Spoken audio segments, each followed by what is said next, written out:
Hi, welcome to the Lissa Goodman Show. And every week I'm so excited, I get to actually interview people in the wellness space that I feel are game changers. And today I have Dr. Lekkos. He's a functional doctor, and I'm a little obsessed with functional doctors, and we'll talk about why, because they really do know how to get to the root cause of health issues, and I think it's crucial these days. So welcome, Dr. Lekkos. Thank you.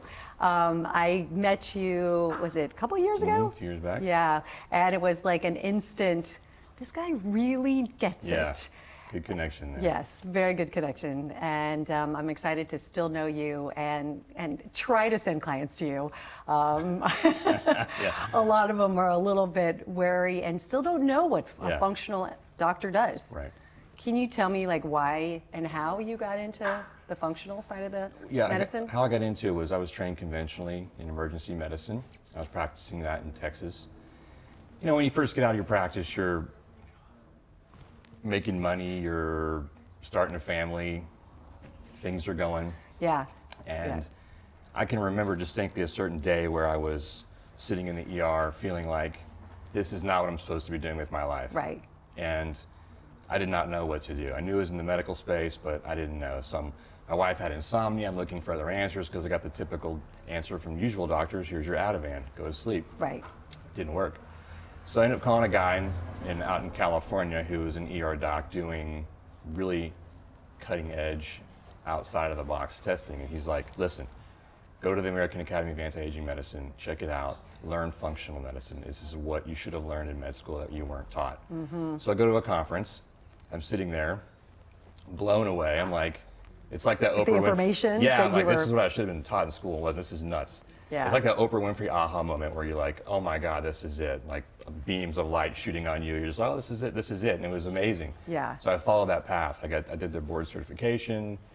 I got my master's degree in functional and metabolic nutrition from the University of South Florida Medical School. Okay. And then I found that, you know, in Texas, people don't think so much outside the box. So I moved out here 6 years ago and got into the practice. And, you know, what functional medicine really is, there's 4 key things that are different. Yeah. We are, like you said, looking for the root cause of a problem. Symptoms, to me, are just red flags of something else. So where conventional medicine works is acute care. Let's say you get hurt, you got to go to the ER, you're having a stroke or heart attack, it works there. The technologies that are coming out with blind people and people who can't hear and prosthetic limbs is just phenomenal. That has a good place for it. But it fails us where it doesn't prevent anything. It's just wait till you're sick, then we'll take care of you. And functional medicine's looking at it in a different way. So what's the root cause of your problem? Not here's a pill for your heartburn and your depression and your cholesterol. Like, why do you have those issues? Let's go look and see. That's one of the biggest things. So the second biggest thing is that it's very individualized. So it's like, you know, in conventional medicine, if let's say you have anxiety, you're going to be put into a box like everybody else, and here's your pill, and go see a therapist. I know that one. Yeah, anxiety or depression is many reasons. Maybe your cortisol's high or low. Maybe you're not sleeping. Maybe your hormones are off. Maybe your gut is imbalanced, the bacteria. There's a big gut-brain connection we know now that can affect you. So we're looking at these different modalities of causation and treating those so that everyone has their own individualized approach to their health. Right. Okay, and then the other thing is with functional medicine, we're looking to I'm going to help you in my office with what's going on with you while you're here, but I want you to be optimally healthy.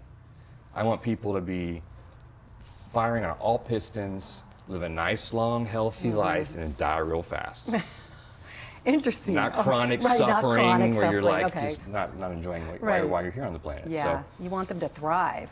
Exactly. You know. So I'm looking at all these other things that you're not even thinking about when you come see me. So the other thing we look at is, like you said, all the questions I ask. We will look at your environment, your lifestyle. So what kind of water do you drink? What kind of air are you breathing? Do you actually ask those questions? I will. You will. You know, where do you work? What's your environment like? Are you near an airport where there's lots of gas fumes and other things? So we look at... Or your house environment, if it's, you know, just where do you live? You got too much carpet, lead paint, is it old? Exactly. Are you drinking tap water? How are you sleeping? How are you exercising? Right. What's your stress level like? How do you deal with that stress when you have it? You know, ask questions about your birth. Were you born transvaginal C-section? That's my favorite. And we're knowing, because it helps, I learn about your gut right there. Yeah. And were you breastfed? You know, do you eat organic food? Have you had head injuries? It's a very extensive history to find out, because we've learned now that the way you live your life can affect your health in a big way. And you know, as a nutritionist, what you put in your mouth can really affect your health down the line. Right. So, you know, it's more about learning how to change your lifestyle to make your health optimal. Because we know that genes get turned off and on by your lifestyle. Right. The study of epigenetics, which is how your lifestyle and environment affect your gene expression, is a huge thing now. We used to think, oh, you got this gene, I'm sorry. You're done. You're done, you're dead. Yeah. Not anymore. Because it's actually probably about 15% influence. Small percentage. Not as much as you overall. think. Yeah. So, you know, your genes are getting turned off and on all day. So how you live your life during that day can affect your health. By stress or, you know, Everything. sleep, all the things you were talking All about, that. food. Right. Do you find that stress and emotional components are bigger than the actual supplement food arena? Yeah, oh yeah. So like, what I've learned this past year is like, we always look at labs and symptoms. Right, that was my next question. We do, and Yeah. you get too hung up on that. And doctors are unfortunately treating numbers and not people. So the other thing I've learned is it is really mind, body, spirit. Okay? So I'm going to ask you about your stress and your mind. We know that people who are negative and pessimistic, glass half empty type of people, they're the people who are sick more. They die sooner. Right. So actually we'll work with you on how you see the world. Now, how do you work with them, like in terms of that? Do you send them to somebody, or do you actually help them No, I'll actually help them. reformulate Yeah, their because mind? we need to rewire your brain. So one of the techniques I'll use is I'll say, listen, I want you to start journaling every night. I want you to write down 3 things that you're grateful for, Right. or 3 things that happened to you today that were good in your life, Yeah. that made your day better. And you can never repeat them. Oh, Ever. you can't have the same 3 things. No. Okay. It gets hard. That does get hard. It's real hard. So what you end up doing is you go through your day and you're kind of looking around for good stuff. And it can be stupid things like a flower you saw passing by, or a cool looking cloud, or you made someone smile in the elevator, or someone smiled at you. Yeah. You know, and so you start to write these things down, and then you go through your day kind of thinking a little differently, Yeah. looking for those things. So I make you bring your journal in. I'm going to check every day. Oh, I love that. Yeah. So I hold you accountable to that. You know, so that's a big, big thing. Right. The other thing I'm looking at is more spirituality. And that's totally left out of medicine. Yep. I left it out. So I've learned, like, how are you going to connect with yourself? Yeah. Start meditating. Is that what you do? How do Yeah. you connect with yourself? I do a program called Brain.fm. Okay. I've never heard of that. Brain.fm is like an app you can get, and it plays. It's not It's on your phone? It's not binaural beats. It's a step above that. Okay. And it plays music, and these sounds are played hidden underneath the music, and your brain waves kind of sync up with what you're hearing. Okay. Puts you into this meditative type of trance thing. Did you see the Heal documentary by chance? No. No, okay. Because they had some of that in there. I was just curious if it was the same thing. It may be similar, but so Brain.fm, Headspace is great. Yeah. I'll make people set their phone at work to go off every 2 hours, the alarm. And when it does, you're stopping what you're doing. You're going to go and do Headspace for 5 minutes, or do Okay. Brain.fm, or walk the block, or go outside, do the stairs, do something to break your monotony cycle. up. Your stress levels will go down, do some breathing. Do you think 5 minutes can be enough for people? It in can, that for middle sure. of You Day? know, cortisol levels will go down, stress levels go down. Yeah. But if you do it multiple times a day, it really, really helps you. At the end of the day, you feel so much more refreshed, more energy. But the whole spiritual journey is a really important part I'm looking at with people. Yeah. And I never really looked into it until this past year. We're learning how we're storing our emotional trauma in our body, causing pain in various areas. And sometimes when you heal yourself spiritually, you can heal your physical body too. Yeah, absolutely. And so meditation, you know, people are doing those float tanks. They're doing Yeah. acupuncture, Yeah. Tapping. tapping, Yeah. energy, Sound baths, energy healing. sound baths. Those are Right. huge modalities that medicine tends to completely ignore. Yeah. And they're powerful tools that need to be looked at. Right. Yeah. What do you think of like this whole rise of the virus like epidemic where people are saying, like the medical medium, I know I've talked to you about him before, you know, about the viruses that we're born with or that we get when we're younger, and then they kind of host into organs or cells. I'm not sure if I have that right. And then they just hang out there, and then when we're stressed and emotionally not well, they raise their ugly head. Do you think that can be root cause of some of these health issues? I found it to be in my practice, a lot of fatigue issues can be those chronic viral infections. Mostly Epstein-Barr is a big one that keeps popping up all the time. Do you test for that? Yeah, I'll test for Epstein-Barr reactivation for sure, especially if you have fatigue issues. Okay. Yeah. And what do you, when you do, your tests are really thorough. I love them. But you know, are there like, what are the best tests these days? Because everyone is always asking me when I go to a functional medicine or when I even go to my regular doctor, what do I ask for? I mean, the regular doctors, their eyes are going to glass over with some of these tests that you take. Right. But what do you love the most? So there are, like you said, lots of companies out there that do out-of-the-box testing.